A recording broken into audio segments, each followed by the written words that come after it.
안녕하세요. 오만사입니다. 오늘은 내 스몰 웨딩에서 자기가 주인공이라며 신부보다 더 화려하게 차린 2% 부족한 시누이 란 내용으로 읽어드리겠습니다. 저는 최근에 스몰 웨딩을 했습니다.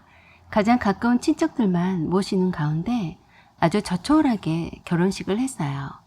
번잡한 시내 쪽의 결혼식장보다 한가한 변두리 쪽에 주차는 걱정도 없고 결혼식장의 그 복잡함과 어수선함이 없는 조용한 결혼식을 했습니다.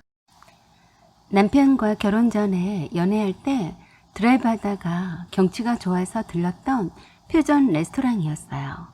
심플하게 주변과 어울리는 아름다움이 인상적이었던 곳이었습니다. 저희처럼 젊은 연인들이 데이트하기 딱 좋은 그런 곳이었던지라 단골들이 많이 찾는 곳인 것 같았어요. 형식과 틀에 박힌 결혼식이 싫었던 저는 남편과의 결혼식을 이곳에서 하는 게 어떨까 하고 넌지시 물었었는데 의외로 괜찮겠다고 하더군요. 그래서 그곳 레스토랑 사장님한테 곧바로 여쭤봤습니다. 그랬더니 식사비와 꽃값비만 내고서 간단히 식을 올릴 수 있는 식장으로 세팅을 해주신다고 했습니다. 그리고 진행했었던 스몰 웨딩과 야외 결혼식 사진을 보여주셨는데 정말 마음에 들더군요. 서비스로 전문 사회도 봐주신다고도 했습니다. 어차피 결혼식 때는 직장에 가장 가까운 사람들과 아주 친한 친구들만 초대할 예정이었고 지방에 사시는 가까운 친척들은 한 곳에 만나서 소형버스로 이동하면 되는 것이어서 큰 불편함을 없을 듯 싶었습니다. 저희 친정 쪽은 아버지가 오래전에 돌아가셨던 터라 아버지 친구분들은 오실 분이 없었고 가까운 친척분들만 오실 예정이었죠. 반면에 남편 친구들과 직장 사람들은 따로 부르지 않아도 많이 올 것 같았는데 예비 신랑이었던 남편은 결혼식만큼은 제 뜻대로 해주고 싶다고 했습니다. 스몰 웨딩이라고 해서 결코 저렴한 결혼식은 아니었어요. 그냥 공장에서 찍어내는 듯한 결혼식장에서의 결혼이 아닐 뿐이었고 좀 더 낭만적인 것 뿐이었죠. 화이트 로즈와 핑크 로즈가 섞인 장미꽃이 생화로 장식되기 때문에 꽤나 화려하고 아름다운 스몰 웨딩이었습니다. 그 흔한 웨딩드레스도 대여받지 않고 친구가 직접 선물로 제작해준 심플한 웨딩드레스를 입었어요. 그리고 떡칠하듯이 분장하는 듯한 신부 화장이 싫어서 미용실에서 헤어스타일만 로코코풍으로 고데기로 말고 화장은 친구들이 직접 해줬어요. 그래서 더 의미가 있었네요. 식이 시작되기 전에 친구들이랑 사진 찍으면서 친척분들에게 인사도 드리고 있었습니다. 그런데 저만 치서 눈에 띄게 흰 원피스를 입고 오는 아가씨가 눈에 띄었어요. 예비 신우였는데 얼마나 잔뜩 멋을 부리고 왔는지 엄청 예쁘더라고요. 샵에 가서 30만원짜리 화장도 받고 입고 온 옷도 대여받았다고 하더군요. 헤어스타일은 얼마나 공을 들였는지 머리 곳곳에 다이아몬드빛 헤어핀을 박아놓고 목에도 다이아몬드빛 목걸이와 귀걸이를 찰랑거리며 걸어오고 있었어요. 누가 보면 신부인 줄 알겠네 싶었습니다. 사람들의 시선이 느껴졌는지 매우 기분이 좋아 보였어요. 정작 신부인 저는 목걸이나 귀걸이나 팔찌 등은 전혀 하지 않았는데 예비 신우이는 주렁주렁 화려하게 잘 차려입고 왔더라고요. 신우이는 저보다 2살 아래인데 스스로가 참 예쁘다고 생각하는 사람입니다. 그리고 다른 사람의 주목을 받고 싶어하는 성격이에요. 그래서인지 과하게 행동한다거나 눈에 띄는 옷차림 등으로 다른 사람들의 관심을 받고 싶어 합니다. 얼굴도 여자인 제가 봐도 참 여성스럽고 예쁘고 키도 여자 평균 키보다 큰 편이고 날씬하기까지 합니다. 그래서인지 신우이는 비교적 자신 있는 외모로 다른 사람의 시선을 받고 싶어하는 욕구가 강한 듯이 보였습니다. 아마도 오늘 자기 오빠 결혼식인데도 불구하고 한 달 전부터 얼굴 마사지며 전신 마사지며 무엇을 입고 결혼식에 참석할지 어떤 화장을 할지, 어떤 구두를 신을지 등등 고민을 많이 했을 겁니다. 그동안 제가 보았던 시누이는 항상 그랬거든요. 아마도 신부보다도 더 돋보여서 다른 사람들의 시선을 독차지하고 싶었을 겁니다. 어서 오라고 반갑게 맞이하는 저를 힐끗 보더니 생각보다 너무 수수한 제 모습에 싱겁다는 듯한 표정이더군요. 그러더니 하는 말이 저를 웃게 했습니다. 언니, 오늘은 신부가 아니라 내가 주인공이네 라고 하면서 신부보다도 자신이 더 주목받고 있다란 말을 그런 식으로 표현하더라고요. 저는 그냥 웃어 넘겼습니다.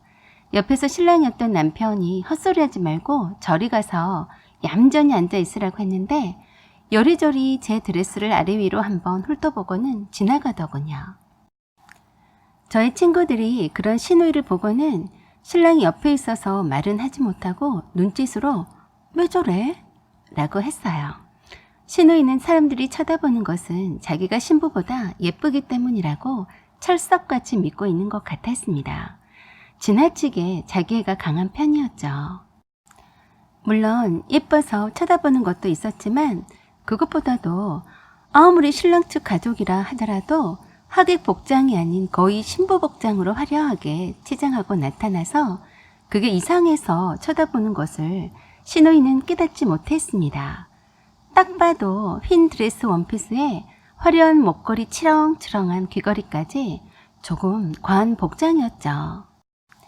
식이 끝나고 가족사진 찍을 때도 또다시 자기가 주인공이라며 신부인 제 앞을 가로막고 중앙에 떡하니 서길래 다들 신부를 가리고 있다고 하니까 우스갯소리로 오늘은 누가 봐도 내가 주인공처럼 보이는데 중앙에 서야죠. 안 그래요?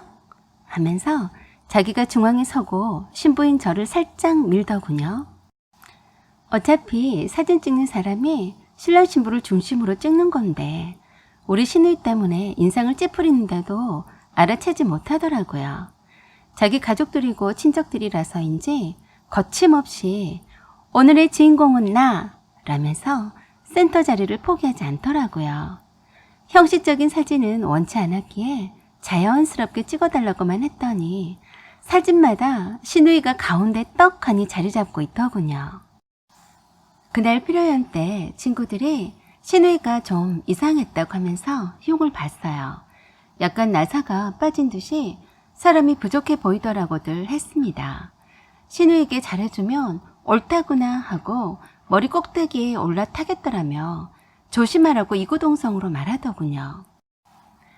아무튼 시누이가 주목받고 싶어 했는데 원하는 대로 된 것 같아 보였습니다. 인스타에도 막 따끈따끈한 사진들이 계속 올라오고 있는데 정말 웃겼어요. 오빠 결혼식장을 점령하다 란 제목으로 시누이 셀카 사진만 올라왔는데 신부인 저의 사진은 완전 꽝인 것만 올리는 것처럼 보여서 기분 언짢았습니다. 아니 이왕이면 인스타에 올라온 사진을 모두 볼 텐데 좀 그럴싸한 사진을 올려주면 안 되나 싶었어요. 마치 결혼식 하는 신부보다 신의 자신이 훨 이쁘고 아름다웠다는 것을 강조하려는 듯 대비된 모습의 사진만 올렸더라고요. 그런 시누이가 얄밉긴 하지만 상처가 많아서 자격지심 때문에 겉포장을 과하게 하는 편이라고 생각했습니다. 사실 시누이는 결혼을 한 번 한 적이 있어요. 비교적 이른 나이에 결혼을 한 거였는데 1년도 안 되어서 서로 헤어졌습니다. 혼인신고 전이라 지금은 처녀 행세를 하고 있어요. 시누이의 전 남편은 시누이보다 10살이나 많은 사람이어서 처음에 결혼한다고 했을 때 남편도 반대를 했었다고 했어요. 세상 물정도 모르는 시누이가 이래저래 속아서 결혼할 것 같기도 했고 아무래도 미심쩍었다고 하더군요. 아직 어린 나이니 좀 더 시간을 두고 결혼을 생각해보라고 했었는데 굳이 강행했다네요. 그때 당시에 직장도 없었고 이곳저곳 알바를 하다 말다가 하던 중이라 결혼을 채집이라 생각했었던 것 같았습니다. 결혼자금을 한 푼도 모으지 못하고 시부모님의 도움으로 결혼한 시누이는 막상 남편 돈으로 생활비를 받았으니 특별히 할 일도 없이 집에서 무료하게 쇼핑이나 하면서 지냈다네요. 그걸 못마땅하게 생각한 시어머니가 심하게 야단쳤는데 그때 시누이가 너무 스트레스 받는 바람에 명품 백과 화장품 그리고 비싼 주방 그릇들로 쇼핑을 왕창 해버렸답니다. 그 때문에 시누이 남편과 한바탕 크게 싸우게 되었고 시누이 남편은 신용카드를 정지를 시켰다네요. 그런 사실을 어찌 알고 시어머니가 남편도 없는 대낮에 쫓아왔답니다. 남편 신용카드도 정지 먹고 남편이 생활비도 주지 않겠다고 으름장 놓고 있는 판국에 시어머니까지 가세해서 일장 연설을 하고 있길래 너무 화가 난 나머지 시어머니 뺨을 때렸다네요. 당신 며느리일 뿐이지 당신 아들, 딸이 아니니까 잔소리 그만하라고 했답니다. 그랬더니 시어머니가 한 대 더 때리라고 얼굴을 대주더래요. 그래서 얄미운 김에 한 대 더 때렸답니다. 막장이 따로 없는 거죠. 감히 시어머니 얼굴에 손을 대다니요. 시어머니가 며느리에게 뺨 맞고 가만히 있을 리가 없죠. 말릴 사람도 아무도 없는데 시어머니가 완전 폭발하셨대요. 그뒤 상황은 안 봐도 비디오죠. 그래서 신우의 시어머니는 감히 시어머니 뺨을 때린 이유로 해서 그 자리에서 신우의 친정아버지에게 바로 전화를 걸어서 못된 딸을 교육 다시 시켜서 보내라고 했다네요. 그런데 너무 어이없게도 친정아버지가 딸 편을 들어주는 게 아니었답니다. 신우의 친정아버지가 그랬답니다. 시집간 딸이니 그쪽에서 알아서 가르쳐서 살든지 말든지 버리든지 알아서 해야죠. 다 키워서 보내놨더니 고장났다고 반품하는 건 받지 않습니다. 알아서들 하세요. 라고 하시면서 끊으셨답니다. 그러자 이번엔 시어머니가 경찰서에 신고했다네요. 시어머니는 어떠한 처벌보다도 이걸 기회로 해서 며느리 버르장머리를 고쳐볼까 하는 의도였던 것 같다고 했습니다. 다행히 영리하게도 시누이는 시어머니 뺨을 때린 적이 없다고 발뺌을 했다네요. 오히려 시어머니에게 폭행을 당했다고 주장했답니다. 그날 저녁에 경찰서에 달려온 친정엄마와 시누이 남편이 합세해서 집안 싸움으로 더욱 시끄러우니 일단 집으로 돌아가라고 해서 시어머니는 시누이 남편이 집에다 모셔다 드리고 시누이와 시누이 친정엄마는 시누이네 집으로 돌아갔대요.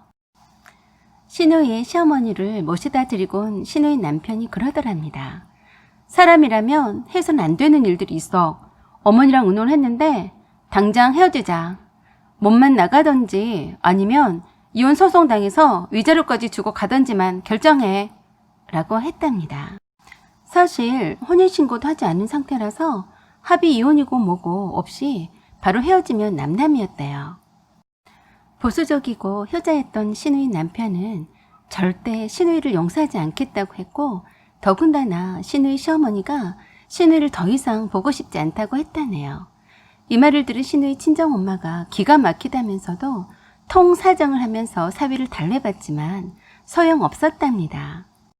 할 수 없이 시누이가 시어머니를 찾아가서 무릎 꿇고 용서를 빌었지만 소용이 없었고 시누이 남편은 곧바로 살던 집을 부동산 증기업소에 내놓더니 자기 짐을 다 빼서 시댁으로 들어가 버렸대요.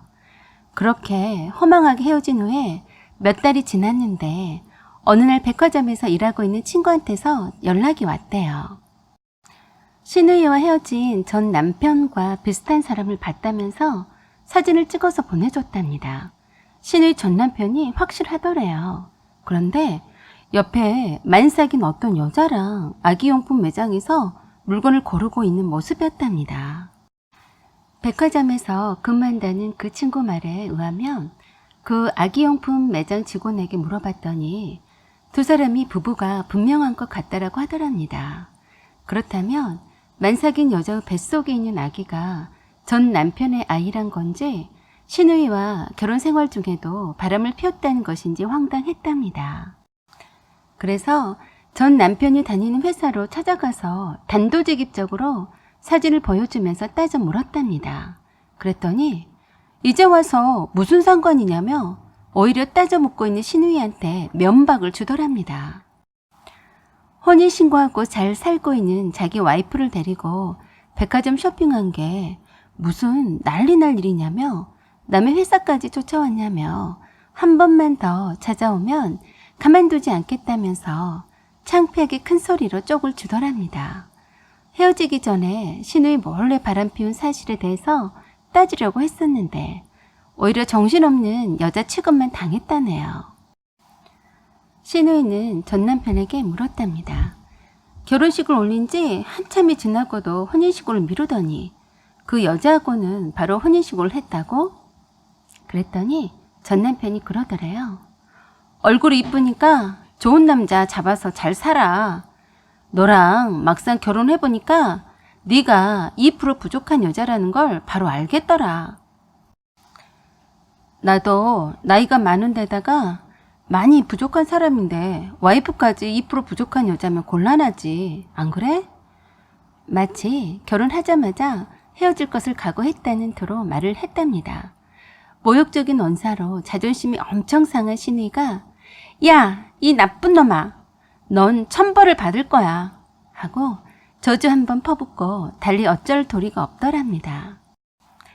전 남편을 만나고 충격적인 말을 들은 신우이는 엄청 마음이 상했었다고 합니다. 차라리 전 남편을 만나러 오지 말 것을 후회했다네요. 차라리 모르고 지나쳤으면 좋았을 것을 알고 난 후에 남는 건 상처투성이었다네요.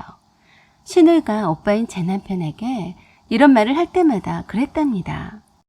신우이 전 남편과 헤어진 것은 잘한 것이고 남 탓할 필요 없다고 했답니다. 앞으로 흉어물까지 감싸주고 사랑해주는 그런 사람을 만나면 되는 것이니 마음 아파하지 말라고 했답니다. 그 뒤로 신우이는 전 남편에게 받은 다친 마음의 상처 때문인지 좀 과한 언행을 할 때가 종종 있었어요. 저는 결혼 전에 이미 남편에게서 신우에 관해서 듣고 알았기 때문에 제 스몰 웨딩에서도 그렇게 2% 부족한 행동을 하는 신우이를 오히려 짠하게 생각했습니다. 거기서 더 과한 행동만 하지 않기를 바랄 뿐이었습니다. 신우이가 빨리 진정으로 신우이를 사랑하는 좋은 사람을 만나서 그 사랑으로 아픈 상처가 치유되기를 바라네요. 우린 어차피 완전하고 100% 완벽한 인간은 없기 때문에 누군가에게 2% 부족하다느니 하는 말들은 정말 쓸데없는 말인 것 같습니다. 사연은 여기까지입니다. 여러분의 생각과 의견을 댓글로 남겨주세요. 구독 꼭 눌러주시고 좋아요 그리고 알림 설정 부탁드립니다. 여기까지 시청해주셔서 감사드립니다. 항상 좋은 날 되세요.